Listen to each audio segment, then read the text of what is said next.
short, my background was in photographic retail. I had Kodak Express stores, and everyone will remember what happened to 1 Hour Photo stores. So I closed my two shops before the whole thing went totally digital. And I had a year off, and then I started working with a very good friend of mine who was importing photographic equipment. So through that, with a few years, I had a really good relationship with the customs agent that we were using and the freight forwarder that we're using.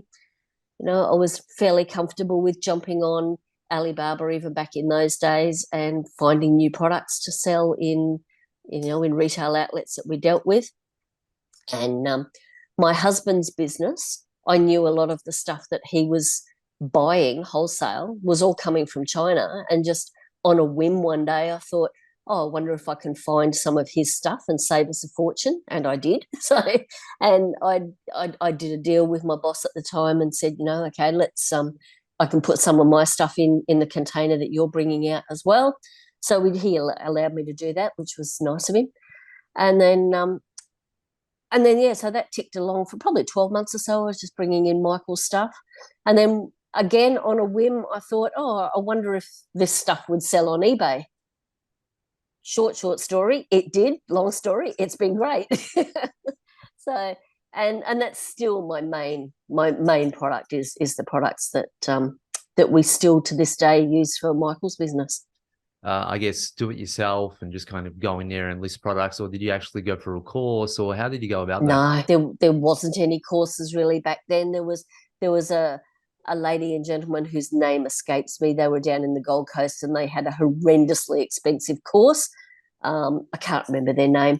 It's been written up as being scams many times as well, but for me it was just, even way back then, I think they wanted $5,000 or $6,000, and being in business since I was 30 odd, so I don't know, a very, very long time, spending money on business that doesn't give you money back, I really struggle with, because as a business owner, having $5,000 isn't just $5,000 when you've got like a job. So $5,000 for a business effectively is probably $25,000 in sales to get that $5,000 to be able to spend on something else.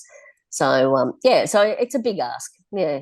Obviously, I had a photographic background, so that was good. We did a lot of marketing. I grew up literally in Kodak, so I knew about customer avatars. So yeah, it was just sort of osmosis and just transferring it from a retail outlets to an online outlet. Yeah. That was a video from my regular Monday night Q&A session with the members of the Aussie Online Entrepreneurs. We are a community of 2,500 members and growing. We're the fastest growing community of professional e-commerce sellers right here in Australia, with sales, by the way, of over $50 million.